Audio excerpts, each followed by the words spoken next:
السلام علیکم ورحمۃ اللہ وبرکاتہ نحمد ونصلی علی رسول کریم اما بعد اعوذ باللہ من الشیطان الرجیم بسم اللہ الرحمن الرحیم رب اشرح لی صدری ویسر لی امری واحلل عقدۃ من لسانی یفقہوا قولی۔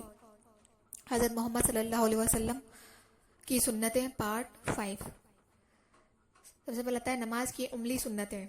پہلا ہے تکبیر تحریمہ کہتے وقت رفع دین کرنا، دوسرا رکوع میں جاتے ہوئے رفع دین کرنا، رکوع سے اٹھ کر رفع دین کرنا، دو تشہد والی نماز میں تیسری رکعت کے لیے کھڑا ہو کر رفع دین کرنا، رفع دین کرتے ہوئے انگلیوں کو ملا کر رکھنا، رفع دین کرتے ہوئے انگلیوں اور ہتھیلیوں کو قبلے کی سمت سیدھا رکھنا، رفع دین کرتے ہوئے ہاتھوں کو کندھوں کے برابر یا کانوں کی لو تک اٹھانا، دونوں ہاتھوں کو سینے پر اس طرح رکھنا کہ دایاں ہاتھ بائیں ہاتھ کے اوپر ہو یا دائیں ہاتھ سے بائیں ہاتھ کی کلائی کو پکڑا ہوا ہو۔ دوران قیام جائز سجدے پر دیکھتے رہنا، حالت قیام میں دونوں پاؤں کے درمیان مناسب فاصلہ رکھنا، قرآن کو ترتیل کے ساتھ پڑھنا اور دوران قرات اس میں تدبر کرنا۔ اب رکوع کی سنتیں۔ دونوں گھٹنوں کو اپنے ہاتھوں سے اس طرح پکڑنا کہ انگلیاں کھلی ہوں۔ حالت رکوع میں پیٹھ کو سیدھا رکھنا، اپنے سر کو پیٹھ کے برابر رکھنا اور سر پیٹھ سے اوپر ہو نہ نیچے، اپنے بازو کو اپنے پہلوؤں سے دور رکھنا۔ اب سجدے کی سنتیں۔ اپنے بازو کو اپنے پہلوؤں سے دور رکھنا اور اپنے پیٹ کو اپنی رانوں سے الگ رکھنا اور اپنی رانوں کو اپنی پنڈلیوں سے جدا رکھنا۔ سجدے کی حالت میں اپنے گھٹنوں کے درمیان فاصلہ رکھنا، اپنے پاؤں کو کھڑا رکھنا، پاؤں کی انگلیوں کو زمین پر قبلہ رخ کرنا، پاؤں کو ملا کر رکھنا، اپنے ہاتھ کو کندھوں یا کانوں کے برابر رکھنا، ہاتھوں کو کھلا رکھنا، ہاتھوں کی انگلیوں کو ملا کر رکھنا، ہاتھوں کی انگلیوں کا رخ قبلے کی سمت رکھنا۔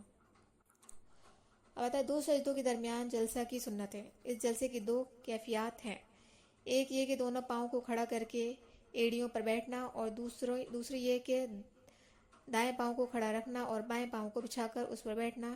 اس جلسے میں طوالت کرنا، کیونکہ رسول اللہ صلی اللہ علیہ وسلم اس میں اس قدر طوالت کرتے کہ یہ سمجھا جاتا تھا کہ شاید آپ بھول گئے ہیں۔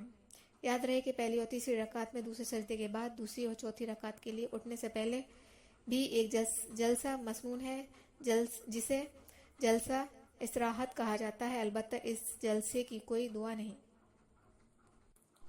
اب آخری تشہد کی سنتیں۔ آخری تشہد میں بیٹھنے کی تین کیفیات ہیں، ایک یہ کہ دائیں پاؤں کھڑا کر کے بائیں پاؤں کو دائیں پنڈلی کے نیچے کر کے اور زمین پر بیٹھ جائیں۔ دوسری کیفیت پہلی کیفیت کی طرح ہے، لیکن دونوں میں فرق صرف اتنا ہی ہے کہ دایاں پاؤں کھڑا کرنے کی بجائے اسے بھی بائیں پاؤں کی طرح بچھا لے۔ تیسری یہ کہ دایاں پاؤں کھڑا کر لے اور بایاں پاؤں دائیں پنڈلی اور ران کے درمیان رکھ لیں۔ ہاتھوں کو اپنی رانوں پر رکھنا جبکہ دونوں ہاتھوں کی انگلیاں ایک دوسرے کے ساتھ ملی جلی ہوں۔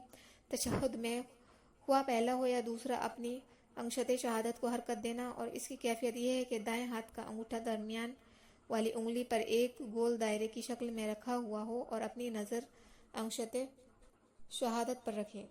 سلام پھیرتے ہوئے دائیں بائیں چہرے کو گھمانا۔ نماز کی ان عملی سنتوں کو شمار کر لیں اور پھر دیکھیں کہ ان میں سے کون سی سنت ہر رکعت میں آتی ہے اور کون سی سنت پوری نماز میں ایک یا دو مرتبہ آتی ہے۔ پھر دن اور رات کی فرض اور نفل نمازوں کی رکعات بھی شمار کر لیتے ہیں تو دیکھیں 24 گھنٹوں میں آپ کتنی زیادہ سنتوں پر عمل کر کے کتنا زیادہ اجر ثواب کما سکتے ہیں۔ امام ابن قیم رحمۃ اللہ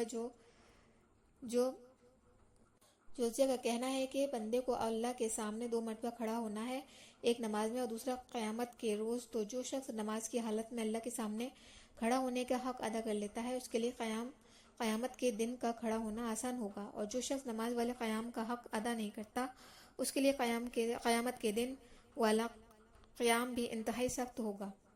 اب فرض نماز کے بعد کی سنتیں۔ ان دعا کو پڑھنا مسنون ہے۔ 3 مرتبہ استغفر اللہ کہہ کر یہ دعا پڑھیں۔ اللہم انت السلام و منک السلام تبارکت یا ذی الجلال والاکرام۔ اے اللہ تو سلامتی والا ہے اور تجھ ہی سے سلامتی ہے، تو بابرکت ہے، اے بزرگی اور عزت والے۔ لا الہ الا اللہ وحدہ لا شریک لہ لہ الملک ولہ الحمد وہو علی کل شیء قدیر۔ اللہم لا مانع لما اعطیت ولا معطی لما منعت ولا ينفع ذا الجد منک الجد۔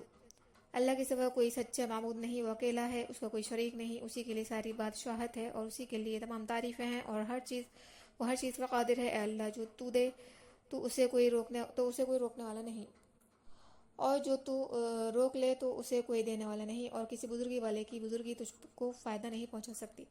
لا الہ الا اللہ وحدہ لا شریک لہ لہ الملک ولہ الحمد وہو علی کل شیء قدیر، لا حول ولا قوة الا باللہ، لا الہ الا اللہ ولا نعبد الا ایہ، لہ النعمۃ ولہ الفضل ولہ الثناء الحسن، لا الہ الا اللہ مخلصین لہ الدین ولو کرہ الکافرون۔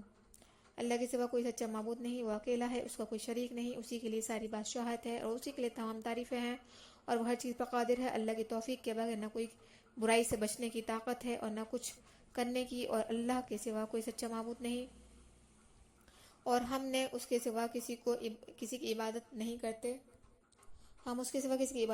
ساری نعمتیں اسی کے لیے ہیں، اور سارا افضل اسی کے لیے ہے، اور اچھی ثنا اسی کے لیے ہے۔ اللہ کے سوا کوئی سچا معبود نہیں، ہم اسی کے لیے دین کو خالص کرتے ہیں، اگرچہ کافروں کو یہ بات ناپسند کیوں نہ ہو۔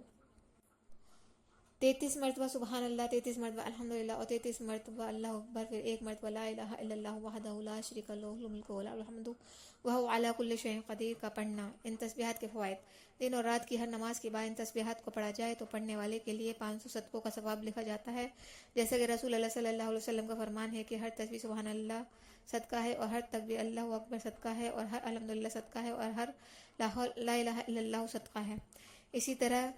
اسی کے لیے جنت میں 500 درخت لگا دیے جاتے ہیں، جیسا کہ ایک حدیث میں ہے کہ رسول اللہ صلی اللہ علیہ وسلم حضرت ابو ہریرہ رضی اللہ عنہ کے پاس سے گزرے، جبکہ وہ شجر کاری کر رہے تھے، تو آپ صلی اللہ علیہ وسلم نے فرمایا کہ اے ابو ہریرہ رضی اللہ عنہ، کیا میں تمہیں اس سے بہتر شجر کاری نہ بتاؤں؟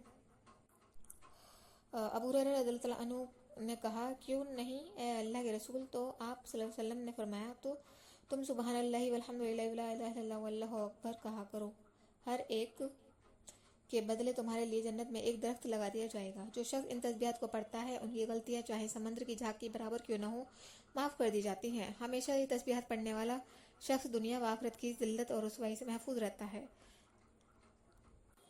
اللہم اعنی علی ذکرک و شکرک و حسن عبادتک، اے اللہ اپنے ذکر، اپنے شکر اور اپنی عبادت میں حسن پیدا کرنے پر میری مدد فرما۔ اللہم انی اعوذ بک من الجبن و اعوذ بک من ان ارد الى ارذل العمر واعوذ بک من فتنۃ الدنیا واعوذ بک من عذاب القبر۔ اے اللہ میں بزدلی سے آپ کی پناہ چاہتا ہوں، اور بے غرض عمر کی طرف لوٹائے جانے سے آپ کی پناہ میں آتا ہوں، اور دنیا کے فتنے سے آپ کی پناہ میں آتا ہوں، عذاب قبر سے آپ کی پناہ میں آتا ہوں۔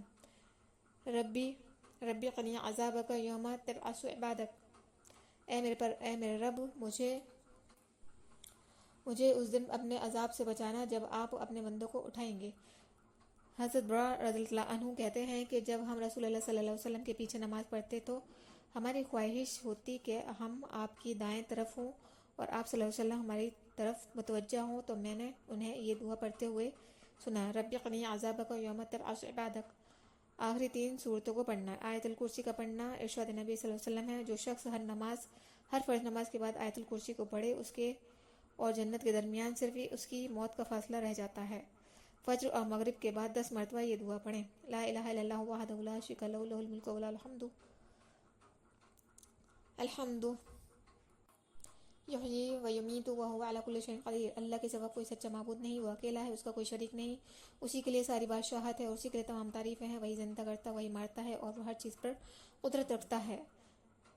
اور ان تسبیحات کی گنتی دائیں ہاتھ پر کرنا ہے، اور یہ دعائیں ہیں، ان دعاؤں کو جگہ تبدیل کیے بغیر اپنی جائے نماز پر بیٹھے بیٹھے پڑھنا۔ ان تمام سنتوں پر اگر ہر فرض نماز کے بعد عمل کیا جائے تو تقریباً 55 سنتوں پر عمل ہوگا، اور فجر اور مغرب کے بعد اس سے بھی زیادہ، لہٰذا ان کا بھرپور خیال رکھنا چاہیے۔ یاد رہے کہ فرض نماز میں واقع ہونے والا خلل مذکورہ اذکار سے پورا کر دیا جاتا ہے۔